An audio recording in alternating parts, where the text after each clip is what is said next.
నేను అండర్గ్రౌండ్లో ఉన్నప్పుడు అటు నక్సలైట్స్ ఇటు పోలీసు వాళ్ళు హత్య చేయాలనే ప్రయత్నం చేశారు. అసలు మా ఊరి మీద దాడి సందర్భంగానే కాంగ్రెస్ వాళ్ళు ప్రత్యేకమైనటువంటి 2 దళాలు వేసి హత్య చేయాలని ప్రయత్నం చేశారు. ఎందుకంటే వాళ్ళ కాంగ్రెస్ పార్టీ ఒక్క తిమ్మంపేటను కనుక దెబ్బ కొడితే అంతకుముందు అన్ని ఊళ్ళు పోయినాయి కాబట్టి మొత్తం నియోజకవర్గం అంతా మా చేతికే వస్తుంది అనుకున్న వాళ్ళకు ఎదురు దెబ్బ తగిలింది. దాంతో మళ్ళీ కమ్యూనిస్ట్ పార్టీ విస్తరణ మొదలైంది. కాబట్టి కీలకమైన వ్యక్తి ఇతను ఇక్కడికి వచ్చి అన్ని వాళ్ళ యొక్క ప్రజల సమస్యలన్నింటినీ పార్టీ సహకారంతో చేస్తున్నాడని దాంతో అండర్గ్రౌండ్లో ఉన్నప్పుడు ఒకరోజు నేను చలపర్తి అని ఒక గ్రామంలో ఉండి నోట్స్ రాస్తున్నా. ఆ క్రమంలో ఏమిటంటే పోలీసు వాళ్ళు వచ్చారు. ఆ పోలీసు వాళ్ళు ఏమిటంటే ఒక అతన్ని పట్టుకోవడానికి వచ్చారు. అతను నేను ఏ ఇంటి ముందు అయితే ఉన్నాను అండర్గ్రౌండ్లో ఆ ఇంటి ముందు నుంచే పరిగెత్తాడు. అతన్ని కోసం అని చెప్పని వచ్చి నేనున్న ఇంట్లో దూరారు. నేను అప్పటికే అదొక గుడిసె అంటే పెంకుటిల్లు. వెంటనే నేను రాసిన కాగితాలన్నీ కోళ్ళకు దాంట్లో పెట్టేసి అటుకెక్కి ఒక గుమ్మిలో కూర్చున్నా. అది ఖాళీ గుమ్మి.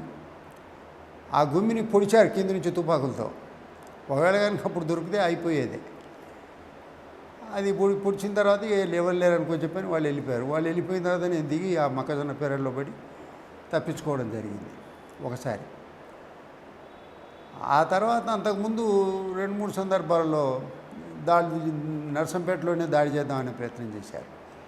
కానీ మా గ్రామానికి సంబంధించినటువంటి ఒక 8-9 మంది యువకులు వాళ్ళు సొంతంగా వ్యవసాయాలు చేసుకుంటారు, వృత్తులు చేసుకుంటారు, పనులు చేసుకునేవాళ్ళు. వాళ్ళు ఎంత వద్దన్నా నాకు రక్షణగా ఒక ఏడాది పాటు వచ్చారు. వాళ్ళు నాతో ఉన్నట్టు బయట తెలియదు. ఒక 4 మనుషులు ముందర పోయేవాడు, ఓ 4 వెనకొచ్చేవాడు. నేను మామూలుగా పోయేవాడిని. వాళ్ళు ఎంత అలర్ట్గా ఉండేదంటే నేను పోయిన తర్వాత వచ్చి మళ్ళీ సాయంత్రం కనుక ఉండి మళ్ళీ సాయంత్రం నేను బస్సులో వచ్చేటప్పుడు మళ్ళీ వచ్చేవాడు. ఒకవేళ నేను ఎట్లా వరంగల్ కానీ లేకపోతే ఇటు హైదరాబాద్ కానీ వెడితే ఏ రాత్రి వస్తారో అని చెప్పని మా స్టేజీ 3 కిలోమీటర్లు స్టేజీకున్న రోడ్డుకు గ్రామానికి ఆ 3 కిలోమీటర్లలో కొంచెం అడవిలాగా ఉంటుంది. అక్కడ వాళ్ళు వచ్చి ఆ స్టేజీ కాడ కాపలా ఉండేవాళ్ళు. అంటే అప్పుడు కార్యకర్తలు ఏమిటంటే ఎంత నాయకుడిని కాపాడుకోవడం, వాళ్ళు ఎంత వద్దన్నా అసలు వినకుండా వచ్చేటటువంటి వాళ్ళు. ఆ విధంగా ఏమిటంటే 4-5 సందర్భాలలో దాడులు అవి జరగడానికి చేసిన ప్రయత్నం కూడా విఫలం కావడం జరిగింది. అలాగే నర్సంపేటలో పార్టీ విస్తరణ సందర్భంగా కూడా నర్సంపేటలో పార్టీ పెట్టడం అనేది గొప్ప విషయం. ఈ శ్యామ వెంకట నరసయ్య తర్వాత గోనెల వైకుంఠం ఇట్లాంటి వాళ్ళతో ఏమిటంటే అక్కడ ఒడ్రి కాలనీ చెప్పాను కదా, ఆ ఒడ్రి కాలనీలో సాయిమల్లు, దర్గయ్య, రాపోల్ సాయిలు అని చెప్పని వాళ్ళు మొత్తం అండగా నిలిచారు. అసలు మొత్తం ఒడ్రి కాలనీ నర్సంపేట ఒడ్రి కాలనీ అంతా కూడా మన సిపిఎం పార్టీ వెనకాలకు వచ్చింది. మేమంతా మిలిటెంట్స్. ఆ విధంగా ఏమిటంటే మనకు నర్సంపేటలో మనం విస్తరించడం జరిగింది. నిర్బంధాన్ని కూడా మనం ఎదుర్కొని ఆ విధంగా మన పార్టీని విస్తరించడానికి ప్రయత్నం చేశాం. కానీ అక్కడ ఉన్నటువంటి పార్టీ కమిటీలో మాత్రం ఎలాగైనా కొంచెం రెండవ చూపు చూడాలి. అక్కడ సెక్రటరీగా ఉన్నటువంటి సోమరాజన్నకు తనను గుర్తించాలి అందరూ. అలాగే కే మల్లయ్య అనే అతను, వీళ్ళు చివరికి ఓంకార్తో ఎంసీపీకి వెళ్ళారు. ఓంకార్ ఎంసీపీ పార్టీ పెట్టడానికి కూడా వీళ్ళ ప్రోత్సాహం ఎక్కువ.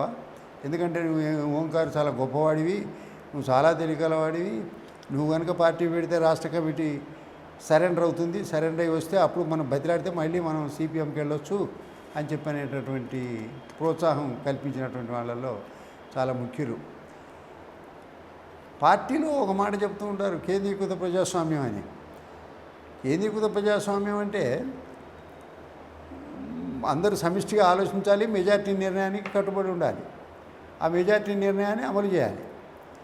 కానీ మెజార్టీ నిర్ణయం చేస్తే దాన్ని త్రోసిపుచ్చడానికి పై కమిటీ నిర్ణయం అని చెప్పని రుద్ది కింద చేసినటువంటి నిర్ణయాన్ని అమలు చేయకుండా చేయడం, ఇవన్నీ తట్టుకున్నాం.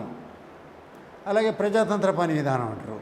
ప్రజాతంత్ర పని విధానం అంటే అక్కడ ఉన్నటువంటి పార్టీ ఆలోచించి వాళ్ళు అక్కడ ఉన్నటువంటి ప్రజలు ఏ స్థాయి పోరాటం కోరుకుంటే ఆ స్థాయి పోరాటమే చేయాలి. అలా చేసేవాడిని వాళ్ళ యొక్క శక్తిని బట్టి. కానీ వాళ్ళ శక్తి ఎంతున్నా మనం పికెటింగ్ చేయండి, లేకపోతే మీరు రాస్తా రోకో చేయండి, ఇది చేయండి, అది చేయండి. ఈ సందర్భంగా ఒక విషయం చెప్పాలి. సుందరయ్య గారు మాకు నర్సంపేట మీటింగ్లకు వచ్చినప్పుడు 3 విషయాలు చెప్పాడు. ఒకటి, మీరు ఏ పరిస్థితులలో రాస్తా రోకో చేయకండి, దానివల్ల మీకేమీ ఉపయోగం లేదు, పైగా మీరు ప్రజల నుంచి వేరు చేయబడతారు. రాస్తా రోకంగా చేస్తే మీ వాళ్ళు కూడా ఉంటారు, అనేక ఇబ్బందులు పాలవుతుంటారు, అది దానివల్ల ప్రభుత్వానికి ఏమీ కదలిక రాదు. రెండవది, దిష్టిబొమ్మలు తగలబెట్టడం. దిష్టిబొమ్మలు తగలబెడితే ఏమొస్తుంది? వాడి చచ్చిపోయిన తర్వాత వాడి కుటుంబం వాడికి తగలబెడతారో పెట్టరో మీరు పెడుతున్నారు. మూడవది, నాయకుల మీద వ్యక్తిగతమైనటువంటి విమర్శలు చేయడం. ఏదైనా ఒక రాజకీయంగా ఉండాలి. మీరు తహసీల్ ఆఫీసు ముందు వెళ్ళి 10 మంది అయినా సరే, 5గురు అయినా సరే మీరు ధర్నా అవి చేయండి. అలాగే స్తూపాలు కట్టడం వల్ల ఏం ఉపయోగం ఏంటి? ఆ స్తూపాలు కట్టే డబ్బులు పెట్టి ఓ రూమ్ స్మారక మందిరం అని కట్టండి, అందులో పేపర్ వేయండి, అది ఎల్లకాలం ఉంటుంది. స్తూపాలకు ఎవడు సున్నం వేసే దిక్కుండదు, కొసకవి ఎందుకు పనికి రాకుండా పోతాయి. కాబట్టి స్తూపాలు కట్టడానికి కానీ, దిష్టి బొమ్మలు తగలబెట్టడానికి, రాస్తా రోకో చేయకూడదని చెప్పి చాలా మీటింగ్లలో చెప్పాడు. అయినా కూడా మన వాళ్ళు ఏదో ఒకటి చేయండి, ఏది చేయలేని వాళ్ళు ఏదో ఒకటి చేయండి అని, ఈ ఏదో ఒకటి కొసకు దిష్టి బొమ్మలు తగలబెట్టే కాడికే వచ్చింది మన పోరాటం అంతా. అందువల్ల ఏమిటంటే అప్పుడున్నటువంటి ప్రమాణాలు ఆ విధంగా వాటిని చాలా క్రమశిక్షణతో కొనసాగించాం. కానీ ఓంకార్కి ఏమిటంటే 72 నుంచి ఎమ్మెల్యేగా ఉంటున్నాడు, 84 వరకు, అంటే 10 ఏళ్ళు 2 టర్ములు గెలిచాడు, 3వ టర్మ్ కూడా గెలిచాడు. 3వ టర్మ్ గెలిచిన తర్వాత ఏంటంటే నేను నా యొక్క సొంత శక్తి వల్లనే, నా యొక్క సొంత ఎత్తుగడ వల్లనే గెలుస్తున్నాను, మిగతా నియోజకవర్గాలలో అసలు పార్టీ సక్రమంగా పనిచేయలేదనే ఒక దురభిప్రాయం కూడా ఆయన మనసులో పెరిగింది. ఏంటంటే సొంత నిర్ణయాలు ఇవ్వడం, హైదరాబాద్లో ఉండి వానిదానండి వీనిదాన్ని. ఆయనకు ఒక విధానం ఉంది. ఒక ఊళ్ళో 2 ఘర్షణ పడితే అందులో ఒకడు మనకుంటాడు, తనలో పడ్డోడో తనినోడో అనివార్యం కదా. కాబట్టి ప్రతి ఊళ్ళో కూడా ఘర్షణ ఉండాలి. కాబట్టి ఘర్షణను మొదలే క్రియేట్ చేయాలని నా ఉద్దేశం. ఏంటంటే సమస్య మీద ఘర్షణ వస్తే మనం ఎదుర్కొందాం, అంతేగాని మనంతర మనం ప్రొవోకేట్ చేసి మనమే అఫెన్సివ్ తీసుకోవడం మంచిది కాదనేది నా ఉద్దేశం. అయినా ఇద్దరం అట్లాగే దాదాపు 62 నుంచి 84 వరకు ఆయన పార్టీ నుంచి పోయే వరకు కూడా కలిసి ఉండడం అనేది జరిగింది. కానీ చాలామంది ఆత్మత్యాగం, ప్రాణత్యాగాలు చేశారు. అసలు నర్సంపేట టౌన్లోనే 4గురిని చంపారు. దర్గయ్య అని, సాయిలని, తర్వాత ద్వారకపేటకు ఒక అతన్ని, ఒక దళితుడు సర్పంచ్గా పెట్టాల్సినటువంటి స్థాయి ఉన్నాడు, ఈజీగా గెలిచేవాడు. ద్వారకపేట అంటే మామూలు టౌన్లో ఒక పార్టు.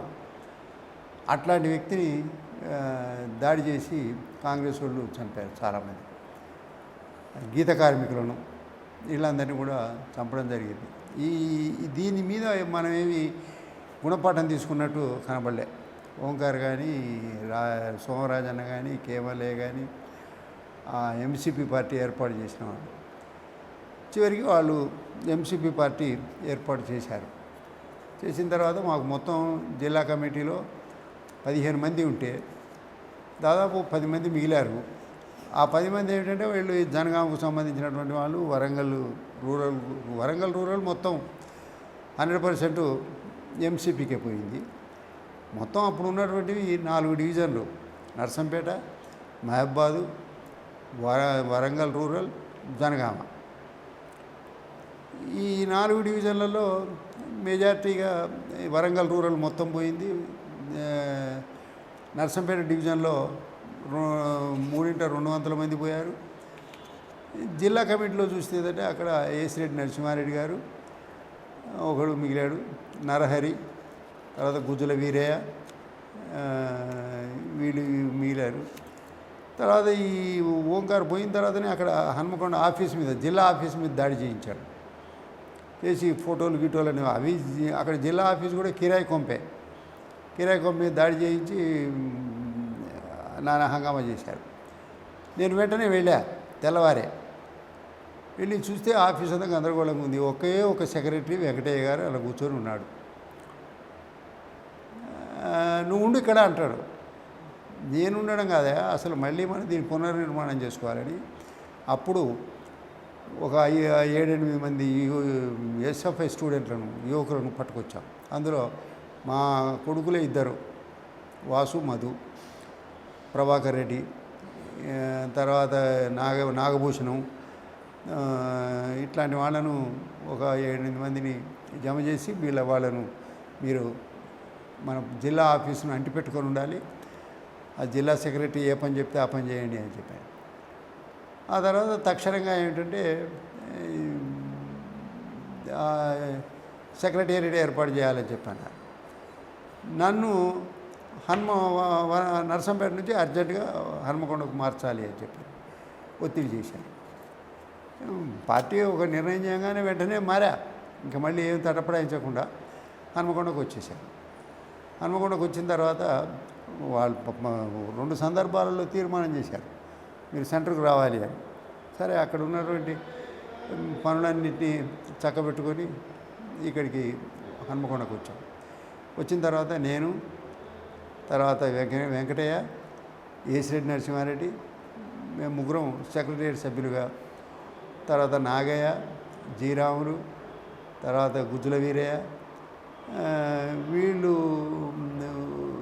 జిల్లా కమిటీ సభ్యులుగా ఉన్నారు. వీళ్ళతో పాటు ఏంటంటే కొత్తగా సిహెచ్ రాజారెడ్డిని జనగాం నుంచి కొత్తగా కోఆప్ చేసుకోవడం జరిగింది. ఎస్ఎఫ్ఐ నుంచి ప్రభాకర్ రెడ్డిని, వాసుదేవరెడ్డిని వీళ్ళను తీసుకోవడం జరిగింది. అప్పటికి వాసు మా పెద్ద అబ్బాయి ఎక్కడ నాగ్పూర్లో ఎల్ఎల్బి చేస్తున్నాడు. ఇంకొక సబ్జెక్ట్ అయితే అయిపోయేది. ఆ సబ్జెక్టు అయిపోయినాక ఒక 4 నెలలకు వస్తారంటే నాకు చెప్పకుండానే రాములు గారు, వెంకటయ్య గారు వీళ్ళు వాసును ట్రాన్స్ఫర్ చేయించారు నాగ్పూర్ నుంచి వరంగల్ ఆర్ట్స్ కాలేజీకి, వరంగల్ యూనివర్సిటీకి ట్రాన్స్ఫర్ చేయించి హోల్ టైమర్గా గుర్తించారు. హోల్ టైమర్ చదవకూడదు అని చెప్పి చదువు బంద్ పెట్టించారు. ఒక సబ్జెక్టే కదనే, అది ఇవ్వనేంటి అక్కర్లేదు. ఇప్పటికీ మన పార్టీలో ఉన్నది ఏమిటంటే హోల్ టైమర్గా ఉన్న వ్యక్తి చదవకూడదని. అసలు వాడు ఆ డిగ్రీ ఏదో ఒకటి ఉంటే రేపు ఒకవేళ పార్టీలో ఉన్నా లేకున్నా తన డిగ్రీ అయినా తనకు ఉపయోగపడుతుంది. కానీ ఇట్లా ఈ అర్ధాంతరంగా చదువు బంధు పెట్టడం వల్ల చాలామంది జీవితాలు పాడైపోయినాయి. ఎందుకంటే వాళ్ళకి తర్వాత పార్టీ నుంచి వెళ్ళిపోయినా లేకపోతే ఇతర కారణాల చేత పార్టీకి దూరమైనా వాళ్ళకి బద్దెలు లేకుండా పోయారు. అది ఇప్పటికీ కొనసాగుతున్నది ఆ విధానం. అందువల్ల ఏంటంటే హోల్ టైమర్ అనేటటువంటి వాడు అన్ని పనులు పూర్తి చేసుకొని రావాలని చెప్పని ఇది కాకుండా ఏదో మంచి పనిలో ఉండి చొరవగా ఉన్నటువంటి వాళ్ళను పెట్టారు. మేమేం చేసాం, పార్టీని తిరిగి పునర్నిర్మాణం చేయాలి, మనం ఎమ్మెల్యేని సంపాదించాలి, మనం పాత పలుకుబడిని తేవాలని మేము 5-6 చూడి కృష్ణారెడ్డి, చంద్రారెడ్డి, జీరాములు, నాగయ్య గారు, వెంకటయ్య, నేను, ఏసిరెడ్డి, సిహెచ్ రాజారెడ్డి, మేము ఒక నిర్ణయానికి వచ్చింది ఏమిటంటే మనం ఎస్ఎఫ్ఐ డివైఎఫ్ఐ మీద కేంద్రీకరించి మనం నాయకత్వాన్ని తయారు చేయాలి. ఒకవేళ పై కమిటీ వాళ్ళు ఎంత ఒత్తిడి చేసినా ఏదో రూపంలో దాటవేస్తైనా వాటి మీద చేయాలని మనం యూనివర్సిటీ మీద, హై స్కూళ్ళ మీద, కాలేజీల మీద చేసి ఎస్ఎఫ్ఐని బాగా అభివృద్ధిలోకి తెచ్చాం. అప్పటికి మధు, మా 2వ అబ్బాయి మధు ఎస్ఎఫ్ఐ సెక్రటరీగా ఉన్నాడు. అతను ఇంటర్మీడియట్ చదువుతున్నాడు. కానీ యూనివర్సిటీకి వెళ్ళాలంటే డిగ్రీ చేయాలని చెప్పి మా పెద్ద అబ్బాయి వాసును పట్టుకొచ్చారు. అతను ఎల్ఎల్బి చేస్తున్నాడు. పట్టుకొచ్చేసి ఇద్దరిని మార్చి అతన్ని పెట్టారు. మా 2వ అబ్బాయిని అక్కడ ప్రజాశక్తికి సబ్ ఎడిటర్గా వెళ్ళాడు విజయవాడకు. కొంతకాలం తర్వాత ఆ తర్వాత ఈ వాసు, ప్రభాకర్ రెడ్డి, అక్కడ రంగయ్య, తర్వాత ఇతను చొక్కయ్య, వీళ్ళందరినీ కూడా ఏమిటంటే మేము అందరి జిల్లా సెంటర్కు తీసుకురావడం జరిగింది. అదే సెక్రటరీగా అదే వెంకటయ్య గారిని కొనసాగిస్తూ వచ్చాం. వచ్చి మొత్తం మీద ఏమిటంటే ప్రతి ఇష్యూను టేకప్ చేశాం. భూ సమస్యలు ముఖ్యంగా నేను చొరవ తీసుకొని నర్సంపేటలో ఆసరవెల్లి అని ఒక గ్రామం, బేచిరాగ్ అంటే ఒకప్పుడు ఊరుండి ఖాళీ చేసినటువంటిది, 525 ఎకరాలు, దాన్ని దున్నించాం. అడవిలో కేసులు పెట్టారు, దెబ్బలు కొట్టారు. అయినా కూడా ఏంటంటే దాని మీద ఇదే ఓంకార్ ఎంసీపీ నాయకుడు అది వాళ్ళ నుంచి కాదు అని చెప్పని మా పేర్లు పెట్టి అన్నాడు. మల్లారెడ్డి ఏం చేస్తాడు, ఎవరు ఏం చేస్తాడు, అది మీ పార్టీ నుంచి కాదు, నేనే ఎమ్మెల్యేగా ఉండి చేయలేకపోయినా అన్నాడు. కానీ అది చేశాం. వాళ్ళకి రైతులకు అప్పచెప్పడం జరిగింది. ఇప్పుడు వాళ్ళు అనుభవిస్తూ ఉన్నారు. అట్లా అలాగే సొసైటీలలో రైతులకు అప్పులు ఇప్పించడం కానీ, భూ సమస్యలు పరిష్కరించడం అప్పుడు నేనే చేశాను, ఇప్పుడు కూడా అదే పని చేశాం. ఆ విధంగా ఏమిటంటే ప్రజలకు పనులు చేయడం చేత ఏంటంటే మళ్ళీ మనం కాస్త క్రమక్రమంగా పుంజుకొని ఏమిటంటే 15-20 సర్పంచులు గెలిచాం. అలాగే 3 ఎంపీటీసీలు గెలిచాం. ఒకటి జనగామ, తర్వాత ఒకటి ఎంపీపీ ములుగులో చూడి కృష్ణారెడ్డి గారు, మన జిల్లా కమిటీ సభ్యుడు. తర్వాత ఏసిరెడ్డి నరసింహారెడ్డి ఎమ్మెల్యే తెలుగుదేశం పొత్తుతో గెలవడం జరిగింది. ఈ ఎంసీపీ పార్టీ మాత్రం అది పెరుగుదల లేకుండా పోయింది. అదే వాళ్ళు మళ్ళీ నక్సలైట్లను కాంగ్రెస్ వాళ్ళతో ఘర్షణ పడుతూ, వ్యక్తిగత ఘర్షణలు పడుతూ, ఆ ఘర్షణలో కూరుకుపోయి దానికే పరిమితం కావడం. ఏదో ఎమ్మెల్యే పదవి ఉంది కాబట్టి కొంతకాలం నెట్టాడు. 4వ టర్ములో ఎమ్మెల్యే పదవి పోయింది. 147 ఓట్లతో తెలుగుదేశం గెలిచింది. తెలుగుదేశం గెలిచిన తర్వాత ఇక వాళ్ళ పార్టీ ఇప్పుడు మా దగ్గర నుంచి మేము నిర్మాణం చేసి సిపిఎం పేరు మీద ఉన్న ఆఫీసులను బలవంతంగా లాక్కున్నటువంటి వాటిల్లోనే వాళ్ళు ఇప్పటికీ కొనసాగుతూ ఉన్నారు. ఆ విధంగా ఏమిటంటే ఓంకారు వెళ్ళిపోయిన తర్వాత, ఎంసీపీ పార్టీ పెట్టుకున్న తర్వాత ఎస్ఎఫ్ఐ డివైఎఫ్ఐ మీద కేంద్రీకరణ చేసి, ఆ తర్వాత జిల్లా రైతు సంఘం, వ్యవసాయ కార్మిక సంఘాన్ని, మన మహిళా సంఘాన్ని, ఈ 3 సంఘాలను ముందుకు తీసుకొచ్చాం. మహిళా సంఘానికి మా ఆవిడ భాగ్యలక్ష్మి, సారంపల్లి భాగ్యలక్ష్మి, ఆయన సెక్రటరీగా పెట్టేసి నిర్వహించాం. రైతు సంఘానికి జిల్లా సెక్రటరీగా నేనున్నాను. అధ్యక్షుడిగా నరహరిని అధ్యక్షునిగా పెట్టి ఆ విధంగా ఈ సంఘాలు, అలాగే వ్యవసాయ కార్మిక సంఘానికి నాగయ్య గారిని పెట్టి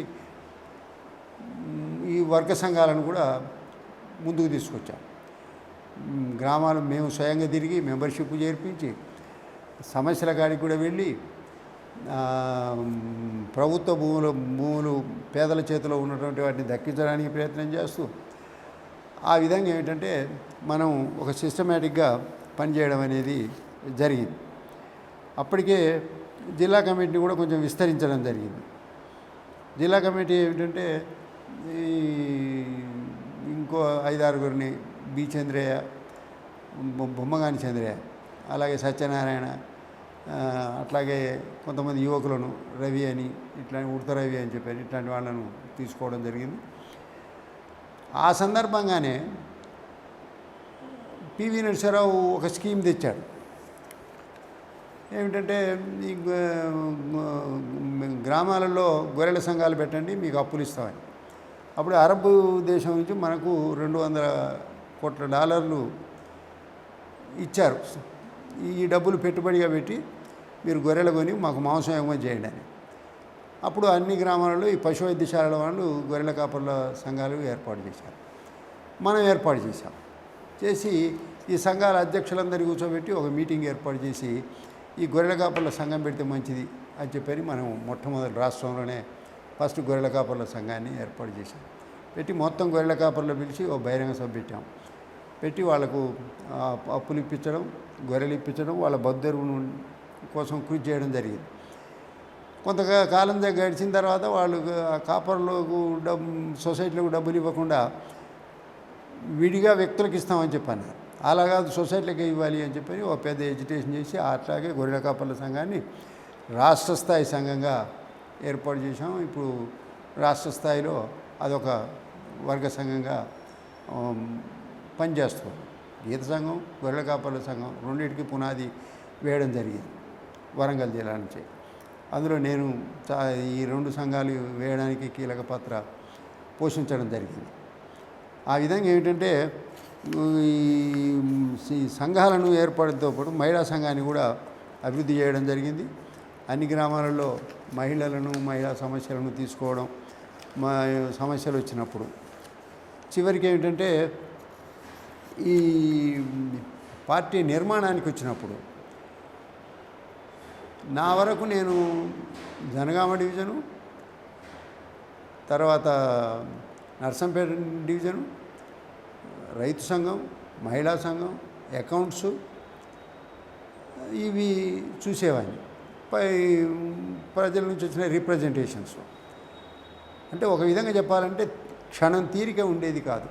అయినా ఒక్కొక్క రోజు 2 మీటింగులు ఉన్నప్పటికీ, లేదా ప్రత్యక్షంగా మనం పాల్గొనేది ఉన్నప్పటికీ, ఎక్కడ వరదలు వచ్చినా, కరువులు వచ్చినా, ఎక్కడ ఏ ప్రమాదం జరిగినా, ఎక్కడ మహిళల మీద ఏ దౌర్జన్యం జరిగినా మనం ప్రత్యక్షంగా అక్కడ పాల్గొనేటటువంటి చర్యల వల్ల ఒక మంచి గుర్తింపు వచ్చింది.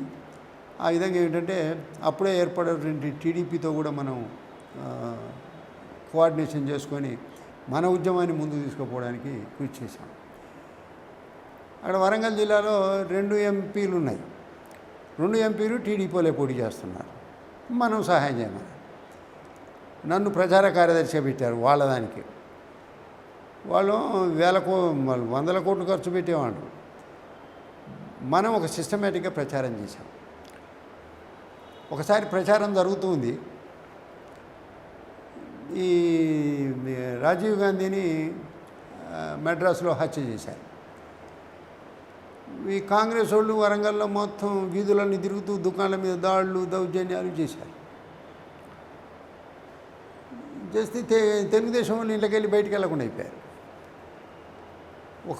ఒకరోజు ఆగి, అంటే ఇవాళ హత్య జరిగింది, తెల్లవారి దానం జరిగింది, ఆ తర్వాత 2 రోజులు ఆగి 3వ రోజు మళ్ళీ మేమే జీప్ వేసుకొని బయటకు వచ్చాం ప్రచారానికి. తెలుగుదేశం వాళ్ళు పిలిచి, ఇదేమిటా అమ్మ మీరు భలే మొండోళ్ళు ఉన్నట్టుంది, మీరు ప్రచారంగా. అవును, అది ఘటన జరిగింది, అయిపోయింది. ఇప్పుడు మరి ఎన్నికలు జరగాలి, సగం ఒక వరుస ఎన్నికలు జరిగిపోయినాయి, 2వ వరుస ఎన్నికలు జరుగుతున్నాయి. మనం మొదటి వరుసలో బిఎన్ రెడ్డి, 2వ వరుసలో తమ్మినేని వీరభద్రం ఉన్నాడు. బిఎన్ రెడ్డి గెలిచాడు, తమ్మినేని వీరభద్రం ఓడిపోవడం జరిగింది. అంటే ఆ సానుభూతితో జరిగినప్పుడు టీడీపీ వాళ్ళు ధైర్యం చేసి ప్రచారానికి రాలేకుండా మేము ధైర్యం చేసి ఏంటంటే ప్రచారానికి తీసుకురావడం జరిగింది. అలాగే టీడీపీ వాళ్ళు అధికారంలో ఉన్నప్పటికీ ఏ తప్పులు చేసినా దాన్ని బట్టబయలు చేయడంలో కూడా మేము ముందు ఉన్నాం. ముఖ్యంగా జిల్లా కోఆపరేటివ్ బ్యాంకులో అవినీతి జరిగితే నేను డైరెక్టర్గా ఉన్నానుగా, వెంటనే దాన్ని పై అధికారుల దృష్టికి తీసుకొచ్చి దాని మీద ఎంక్వైరీ పెట్టించడం జరిగింది. టీడీపీ వాళ్ళకు కూడా కోపమే, ఎందుకంటే ఉంటే ఓట్లు పడతాయి, మేము 4 ఎమ్మెల్యే స్థానాలు వీళ్ళ ద్వారా గెలుస్తామని చెప్పని ఉన్నప్పటికీ లోపాయకారిగా మాత్రం కమ్యూనిస్టు పార్టీని యొక్క బలాన్ని తగ్గించాలి అని చెప్పనే ప్రయత్నాలే జరుగుతూ వచ్చినాయి. ఆ విధంగా ఏమిటంటే అప్పటి నుంచి ఈ వామపక్షాలతోటి సావాసం చేయడం కానీ, అలాగే ఇతర లౌకిక పార్టీలతోటి, ఇతర గ్రూపులతోటి కానీ ఇట్లాంటి వాళ్ళతో కూడా సంబంధాలు ఏర్పరచుకొని మనం కృషి చేయడం అనేది జరిగింది. తిరిగి మనం వరంగల్ జిల్లాలో సిపిఎం పార్టీని మళ్ళీ ఎత్తుకొని తిరిగేటట్టు చేశాం. ఈ కేసులు అన్నీ కూడా క్రమానుగతంగా ఏమిటంటే వాటన్నిటిని కూడా పరిష్కరించడం జరిగింది. ఆ తర్వాత నర్సంపేట జిల్లాలో కూడా కనీసం 10-15 వేల ఓట్లు సంపాదించే దశకు మనం చేరుకున్నాం. అలాగే ములుగు చూడి కృష్ణారెడ్డి, అట్లాగే జనగామలో రాజారెడ్డి సెక్రటరీగా కొంత యువకులను కొంత మార్పులు చేయడం జరిగింది. మహబాద్లో చొక్కయ్య సెక్రటరీగా ఉండి నాగయ్య గారిని, రాములను వీళ్ళందరినీ కూడా సెంటర్కి తీసుకురావడం జరిగింది.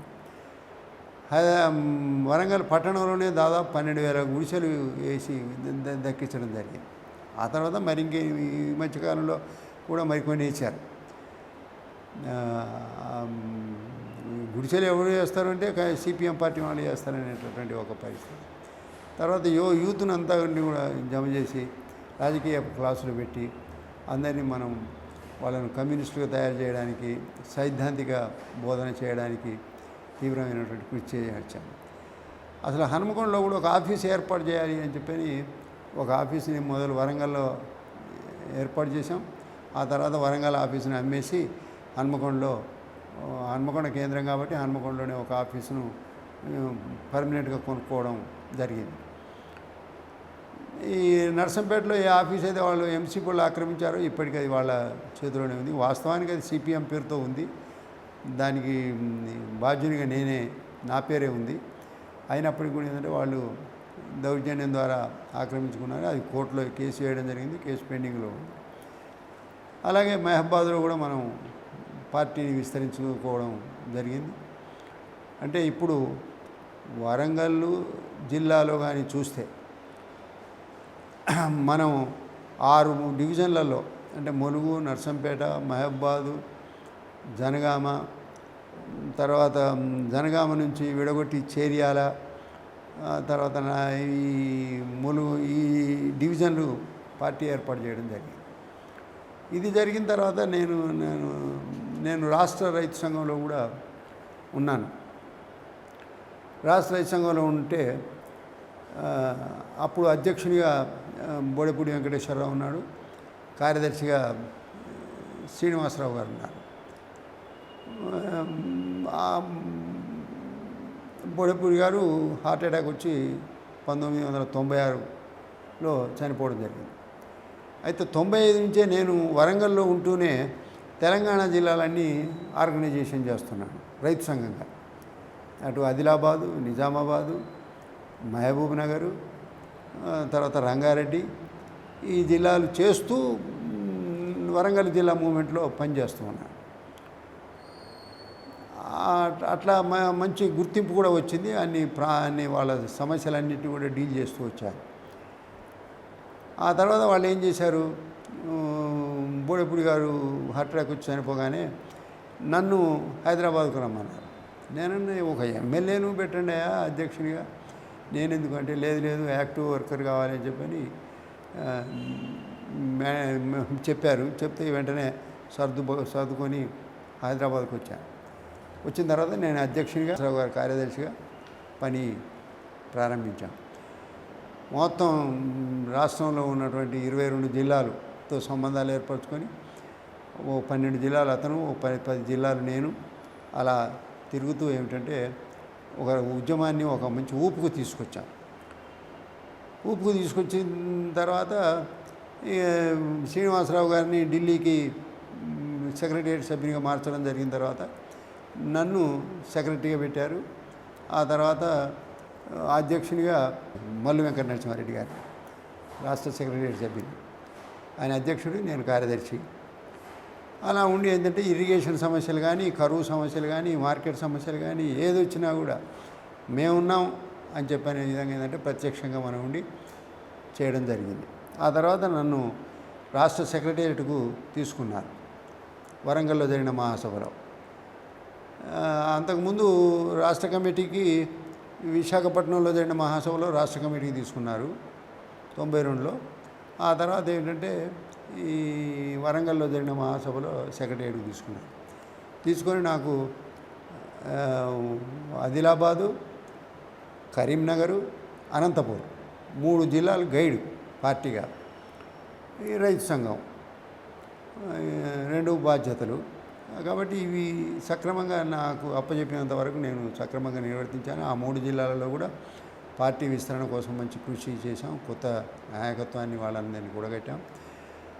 ఇప్పటికి కూడా ఏమిటంటే ఈ 3 జిల్లాలలో ప్రతి గ్రామం దాదాపుగా ఏంటంటే ఎక్కువ గ్రామాలన్నీ కూడా నాకు వ్యక్తిగత పరిచయం. అనంతపురం వాళ్ళైతే మావాడే అనుకుంటారు, వరంగల్ వాడు అనుకోరు. అలాగే నేను ఆంధ్రప్రదేశ్లో ఈ వెస్ట్ గోదావరి, ఈస్ట్ గోదావరి అక్కడ క్లాసులు చెప్పడానికి వెళ్ళి క్లాసులు చెప్తే వాళ్ళు ఏమిటంటే మా భాష మాట్లాడుతూ మా యాసే మాట్లాడుతున్నావు, అసలు మీరు ఎప్పుడు వెళ్ళిపోయారు? నేను తెలంగాణ అని అందులో మీతో ఉండి మనం నేర్చుకున్నాను. నేను మొట్టమొదటిసారి ఇక్కడికి వచ్చినప్పుడు పొగాకు కానీ చెరుకు కానీ వీటి సంగతే తెలియదు. కానీ ఎప్పుడైతే అధ్యక్షుని కాకముందు కూడాను వాటిని బాగా స్టడీ చేశాను. చేపలు, తర్వాత చెరుకు, పొగాకు, ఒకటేమిటి హార్టికల్చరు, పామ్ ఆయిల్, అన్నీ అసలు రైతాంగం వ్యవసాయ రంగంలో ఏ ఉత్పత్తులు అయితే జరుగుతున్నాయో అన్ని అంశాలను కూడా అధ్యయనం చేసి మనం ప్రభుత్వానికి సలహాలు ఇచ్చేటటువంటి విధంగా అనేక నోట్స్లో రాశాం. దాదాపుగా నేను 20 పుస్తకాలు రాయడం జరిగింది. ఒక 10 బుక్లెట్స్గా ఉంటాయి, 30-40 పేజీలు, మిగతా అన్నీ కూడా 200 పేజీల నుంచి 300 పేజీల వరకు ఉంటాయి. అసలు ముఖ్యంగా ఏమిటంటే మొట్టమొదటి నన్ను ఉత్సాహపరిచింది భారత ఆంధ్ర రాష్ట్ర రైతాంగ చరిత్ర 1947 నుంచి 1967 వరకు, 47 నుంచి 2007 వరకు 40 సంవత్సరాల చరిత్ర రాయడం జరిగింది. 2007 వరకు. ఆ తర్వాత కమిషన్లు, రికమెండేషన్లు, అదే సన్న చిన్నకారు రైతులు ఎదుర్కొంటున్న సమస్యలు, ముఖ్యంగా నదీ జలాల మీద ఒక పుస్తకం రాస్తే అది చివరికి ఇంజనీర్లకు కూడా ఇది హ్యాండ్ బుక్ లాగా పనిచేస్తున్నది. ఇప్పటికీ తెలంగాణ ఇరిగేషన్ వనరులు మీద రాశాం. తర్వాత తెలంగాణలో జరిగిన రైతాంగ పోరాటాలు, అనేక సెమినార్లలో, ఇక్కడ రాష్ట్ర స్థాయి సెమినార్లు కానీ ఆల్ ఇండియా స్థాయిలో జరిగినటువంటి అనేక సెమినార్లలో పాల్గొనే కాకుండా పత్రాలు కూడా ఇవ్వడం జరిగింది. దాదాపుగా ఎప్పటికప్పుడు వస్తున్నటువంటి కాంటెంపరీ సమస్యల మీదనైతే దాదాపు ఒక 1500 ఆర్టికల్స్ రాయడం జరిగింది, వ్యాసాలు. కొన్ని ఇంగ్లీష్లో కూడా రాయడం జరిగింది. మన చరిత్రకారుడు వకులాభరణం రామకృష్ణ ఆయన చరిత్ర రాసినప్పుడు ఆ చరిత్రలో నేను కూడా ఒక 40 పేజీలు రాశాను. మా పేర్లతోటే ఉన్నాయి. 40 మంది రైటర్స్ తోటి రాయించాడు. తెలంగాణలో జరిగిన పోరాటాలన్నీ రాయడం జరిగింది. అలాగే వి హనుమంతరావు ఎడిటరు, అతను 50 సంవత్సరాల ఆంధ్రప్రదేశ్ రాసినప్పుడు అందులో మైన్ ఇరిగేషన్ మీద ఒక పెద్ద చాప్టర్ను రాయడం జరిగింది. అది చాలా ప్రసిద్ధి పొందినటువంటి రచనలు. అదేవిధంగా ఏమిటంటే ఏ మీడియాలో ఏ సమస్య వచ్చినా, లేకపోతే గవర్నమెంట్ వైపు నుంచి ఏ ప్రతిపాదన వచ్చినా వెంటనే దాన్ని అధ్యయనం చేసి దాని మీద నోటు తయారు చేయడం అనేది నాకు ఇప్పటికీ అలవాటు. అది చేయడమే కాకుండా ఎవరు దాన్ని నేర్చుకోదలుచుకుంటే వాళ్ళకు చెప్పడం, ఏదో పరిమితంగా మన సర్కిల్స్లోనే ఉండాలి అనేటువంటి భావం కాదు. అయితే మనం ఏ పరిస్థితులలో దాన్ని మన మార్క్సిస్టు విధానానికి వ్యతిరేకంగా కానీ అది సందిగ్ధంలో ఉన్నట్టు కానీ మార్చే పరిస్థితి లేకుండా సూటిగా స్పష్టంగా మన అభిప్రాయాన్ని చెప్పడం. ఆ విధంగా ఏమిటంటే సెక్రటేరియట్లో కొనసాగుతూ 3 జిల్లాలు చూస్తూ రైతు సంఘం చూశాను. ఆ తర్వాత రైతు సంఘం నుంచి నన్ను రిలీవ్ చేశారు. రిలీవ్ చేసిన తర్వాత ఇప్పుడు రాష్ట్ర కేంద్రంలో ఉంటున్నాను. రాష్ట్ర కేంద్రంలో ఉండడంతో పాటు ఏంటంటే రైతు సంఘానికి సలహాలు ఇవ్వడం, ఏదైనా సమస్యలు ఉండేదంటే ఆర్టికల్స్ రాయడం చేస్తూ ఉన్నాను. ఇప్పటికీ ఈ కరోనా పీరియడ్లో భారతదేశంలో రైతాంగ పోరాటాలని ఒక పుస్తకం రాయడం జరిగింది. అది ప్రింట్కు వెళ్ళింది. అది ఎప్పుడు ప్రింట్ అవుతుందో తెలియదు. ఇప్పటికీ ఇంకొక 7-8 పుస్తకాలు ప్రింట్ కాకుండా ఉన్నాయి. ఆంధ్ర ప్రాంతంలో రైతాంగ పోరాటాలు కూడా రాశారు. అలాగే పంటలకు సంబంధించినటువంటి వివరాలు అన్నీ సేకరించాం. అన్ని పంటల మీద మనం ప్రపంచంలో ఆ పంటలు ఎంత పండుతున్నాయి, భారతదేశంలో ఎలా ఉన్నాయి, మన రాష్ట్రంలో ఎలా ఉంది, అసలు మనం అని చెప్పేది పాలు, కూరగాయలు, హార్టికల్చరు, తర్వాత ఈ ఆహార ధాన్యాలు, విద్యుత్ శక్తి, వీటన్నిటి మీద కూడా రాయడం జరిగింది. ఆ విధంగా ఇప్పటికి కూడా కేంద్ర రాష్ట్ర ప్రభుత్వాలు తీసుకొస్తున్నటువంటి సమస్యల మీద రచనలు చేయడం అనేది జరుగుతుంది. అంతేకాకుండా ప్రత్యక్షంగా కూడా ఎక్కడైనా ఎలా ఇబ్బందులు జరిగి కరువులు, వరదలు అట్లాంటివి ఏర్పడ్డప్పుడు ప్రత్యక్షంగా వెళ్ళి కూడా వస్తున్నాను. అలాగే ఇతర ప్రజా సంఘాలకు సెమినార్లకు కానీ వాటికి కానీ పాల్గొనడం జరుగుతూ ఉంది. ఈ మధ్య కరోనాతోటి బయటపడడం జరిగింది. పార్టీ బాగా సహకరించింది. కరోనా ఎఫెక్ట్ అయిందని తెలవగానే వాళ్ళు ఆందోళనతో హాస్పిటల్లో అడ్మిట్ చేశారు. హాస్పిటల్లో 15 రోజులు గచ్చిబౌలి హాస్పిటల్లో ఉన్నాను. ఆ గచ్చిబౌలి హాస్పిటల్ నుంచి 15 రోజుల తర్వాత సెప్టెంబర్ 4న బయటకు వచ్చాను. సెప్టెంబర్ 4 నుంచి మళ్ళీ 15 రోజులు ఇంట్లోనే ఐసోలేషన్లో ఉన్నాం. ఆ తర్వాత నెగటివ్ వచ్చింది. ఇప్పుడు మళ్ళీ ఆఫీస్కి వచ్చి మళ్ళీ కార్యక్రమాలను కొనసాగించడం జరుగుతుంది. సహజంగా నేను కర్ణాటక, ఆంధ్రప్రదేశ్ ఇప్పుడు ఏర్పడ్డ తర్వాత ఇవి మీటింగులకు వెడుతూ ఉంటాను. ఈ మధ్యన ఒకసారి నేను ప్రకాశం జిల్లాలో జేతి ఘోష్ గారు, నేను ఇద్దరం ఓ సెమినార్కి వెళ్ళాం. ఆయన మాట్లాడేసి ఉదయం పూట మాట్లాడేసింది, మధ్యాహ్నం నేను మాట్లాడాను. నేను స్టేజీ మీదకి ఎక్కే వరకు అక్కడంతా ఇంజనీర్లు వాళ్ళు వీళ్ళంతా ఉన్నారు. ఈయనేం ధోతి కట్టుకున్నాడు, ఏం మాట్లాడతాడు అని చెప్పని బయటికే అన్నారు. ఈయన మాట్లాడేది మన ఆయన. తర్వాత నేను మొదలుపెట్టిన తర్వాత విషయం అంతా మాట్లాడిన తర్వాత దిగిన తర్వాత వాళ్ళు సారీ సార్ పొరపాటు జరిగింది అన్నారు. ఎందుకంటే మీరేం చేశారంటే, కాదు మేము మీ మీద చాలా తక్కువ అంచనా వేసాం, పైగా బయటికి కూడా అన్నాం, కానీ ఇంత ఉన్నట్టు తెలియదని. ఇదే ఘటన కాకతీయ యూనివర్సిటీలో కూడా జరిగింది. ఈ మ్యాన్సాంటో వాడు ప్రవేశపెట్టినటువంటి బీటీ విత్తనాలు వచ్చినప్పుడు అసలు ఈ బీటీ విత్తనాలు ఎలా వస్తాయి, ఈ సంకర జాతి ఎలా ఉంటుంది, సజాతి విజాతి సంకర చేసి ఎలా చేస్తారని చెప్పి టెక్నికల్గా ఒక లెక్చర్ ఇచ్చాం. అసలు ఆ యూనివర్సిటీలో పాల్గొన్నటువంటి సైంటిస్టులు వాళ్ళందరూ కూడా అసలు చాలా ఆశ్చర్యపోయి విన్నారు. మీటింగ్ అయిపోయిన తర్వాత వచ్చేసి షేక్ హ్యాండ్ తీసుకుంటూ, అబ్బో మీరు చూడకపోతే ఎట్లా ఉన్నారు, చాలా విషయాలు చెప్తారు. అలాగే ఇక్కడ రాష్ట్ర స్థాయిలో కూడా జరిగినటువంటి సెమినార్లలో కూడా సరే నా యూనిఫారం చూసి, ధోతి మామూలు చూసి ఏం చెప్తాడు అని, అయితే ఏదో పేరుకు మనం కాగితాలు చేత కొట్టుకుంటాం. వాళ్ళు అనుకుంటారు ఈ కాగితాలు చూసుకుంటే చెప్తాడని చెప్పి అనుకుంటారు. అసలు కాగితాలు చూడకుండానే సబ్జెక్టుకు కన్ఫైన్ అయ్యే సబ్జెక్టు వరకే చెప్పడం జరుగుతూ ఉంటుంది. అలాగే ఈ మధ్యలో గోవాలో ఆల్ ఇండియా సెమినార్ జరిగింది. దానికి అఖిల భారత స్థాయిలో ఉన్నటువంటి చీఫ్ సెక్రటరీలు, అగ్రికల్చర్లో ఉన్న వాళ్ళందరూ వచ్చారు. అందులో అక్కడంతా ఇంగ్లీష్ మాట్లాడాలి. సరే ఇంగ్లీష్లోనే నేను మాట్లాడాను. వాళ్ళంతా chief secretary, agriculture chief secretary చాలా అప్రిషియేట్ చేశారు. నేను చాలా విషయాలు బాగా చెప్పారు, సూటిగా చెప్పారు. అసలు ప్రభుత్వం ఏం చేస్తే అగ్రికల్చర్ బాగుపడుతుంది అని. చాలా సందర్భాలలో వ్యవసాయ రంగం యొక్క అభివృద్ధి కోసం రాష్ట్ర స్థాయిలో కానీ అలాగే అఖిల భారత స్థాయిలో కానీ అనేకమైనటువంటి సూచనలు చేయడం జరిగింది. ఈ ఆత్మహత్యలు ఎప్పుడైతే ప్రారంభమైనాయో 1997 నుండి, అప్పటి నుండి ఈ ఆత్మహత్యల నివారణ కోసం అన్ని సంఘాలను కూడగట్టి జాతాలు, ప్రదర్శనలు, ధర్నాలు, పికెటింగులు అన్నీ చేయడం జరిగింది. అనేక బుక్లెట్స్ కూడా వేసాం, ఎందుకు ఈ ఆత్మహత్యలు జరుగుతున్నాయి.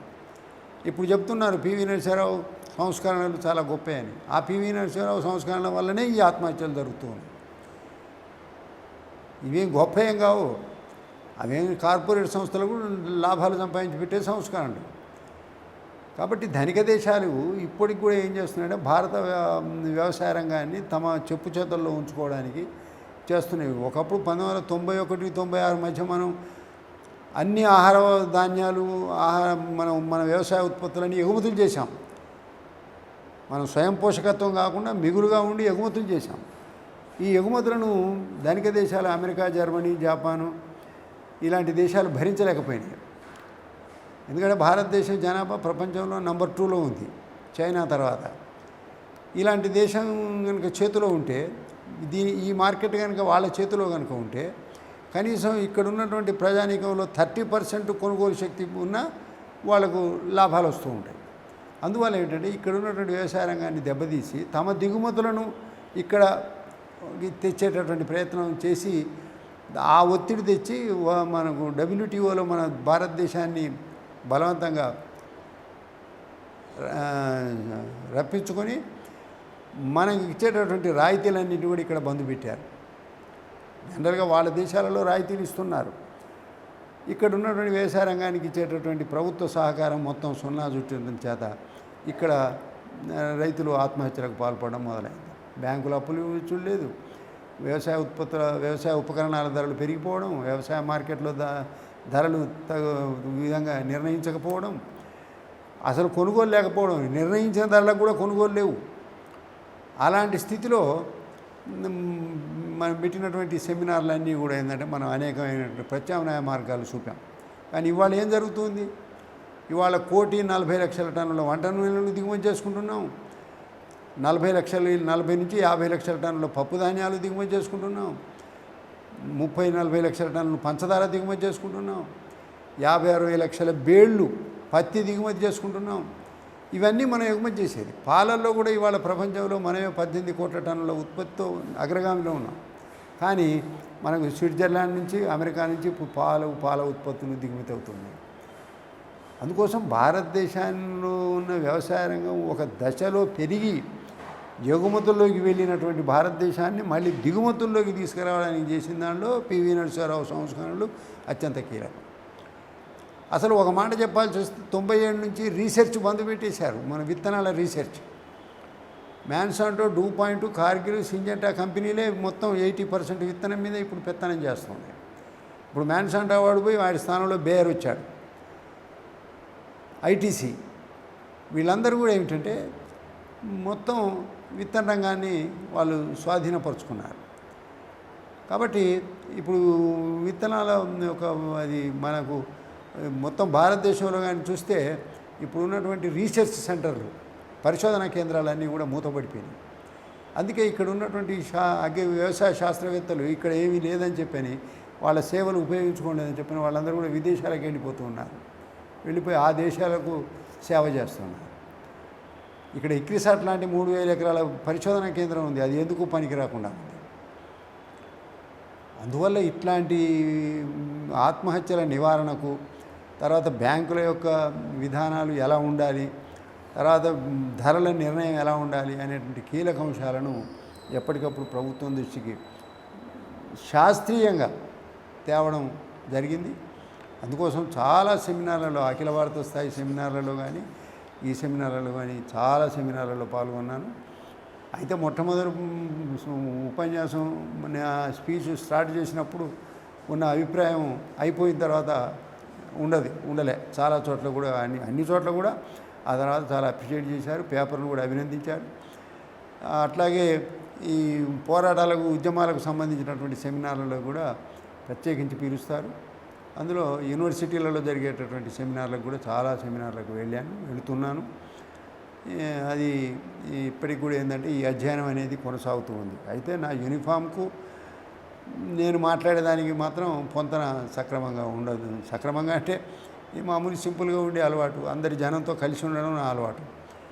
ఏదో తెలుసు అని చెప్పని డామినేట్ చేయడం కానీ, లేకపోతే ఎదుటి వాళ్ళని తక్కువ చూడడం కానీ ఉండదు. చిన్న పిల్లలతో మొదలుకుంటే పెద్దవాళ్ళ వరకు ఎవరైనా అందరితోటి చొరవతో మాట్లాడడం, ఉత్సాహంగా ఉండడం, నవ్వుతూ ఉండడం ఇది నా హ్యాబిటు. దాన్ని మార్చుకోలేము. అందువల్ల ఏంటంటే ప్రతి వాళ్ళు అసలు ఒక విధంగా చెప్పాలంటే మీడియాకు సంబంధించినటువంటి వాళ్ళు మెజారిటీ నా దగ్గరికి వస్తూ ఉంటారు. వాళ్ళకి అన్ని విధాల సలహాలు ఇస్తూ ఉంటాను. రాత్రి 11 అయినా సరే వాళ్ళ సమస్యను పరిష్కరించి ఇంటికి పోవడం జరుగుతుంది. ఆ విధంగా ఏమిటంటే వ్యక్తిని చూసి కాకుండా వ్యక్తితో మాట్లాడిన తర్వాత వాళ్ళ అభిప్రాయాలు మారడం అనేది నేను గమనించాను. అది వాళ్ళ వ్యక్తిగత విషయం. ఎందుకంటే బయట వేషాలకే ఎక్కువ డిమాండ్ ఉన్నటువంటి ఈ రోజుల్లో ఈ సాధారణంగా నిరాడంబరంగా ఉన్నటువంటి వాళ్ళని గుర్తించేది నేను, నా భార్య ఇద్దరం మాత్రమే ఉంటాం. మా పిల్లలందరూ కూడా ఇప్పటికీ మా పెద్ద అబ్బాయి వరంగల్ జిల్లా పార్టీ సెక్రటరీ ఉన్నాడు. రెండో అతను అక్కడ వరంగల్ సెషన్స్ కోర్టులో సీనియర్ అడ్వకేట్గా పనిచేస్తున్నాడు. తర్వాత ఇద్దరు అమ్మాయిలు ఇక్కడే హైదరాబాద్లో ఓ ప్రైవేట్ కంపెనీలో ఆడిటర్లుగా పనిచేస్తున్నారు. అందువల్ల మేము ఇద్దరం ఉన్నాం. మొన్న కరోనా కూడా ఇద్దరికీ ఒకేసారి వచ్చింది. ఇద్దరం ఒకసారి హాస్పిటల్ పోయినాం, ఒకసారి బయటకు వచ్చాం, మళ్ళీ ఒకసారి ఐసోలేషన్లోకి వెళ్ళి ఇంట్లో నుంచి బయటికి రావడం జరిగింది. మొత్తం మీద ఏమిటంటే పార్టీ యొక్క అండదండలతోటి ఈ అధ్యయనం, ఈ తెలివితేటలు పెరిగినాయి తప్ప ఇందులో నేను కొంత నిర్విరామైనటువంటి కృషి చేశాను. ఆరోగ్యం మంచిగా ఉన్నా చెడ్డగున్నా, ఆరోగ్యం ఎలా ఉన్నా దాన్ని అంత పెద్ద దృష్టిలోకి తీసుకోకుండా ఎక్కడ ఏ సమస్య వచ్చినా వెళ్ళి దాన్ని పరిష్కారం చూపడం అనేది ఇప్పటికీ నాకు అది అలవాటు ఉంది. దాన్ని కొనసాగిస్తూ ఉన్నాను.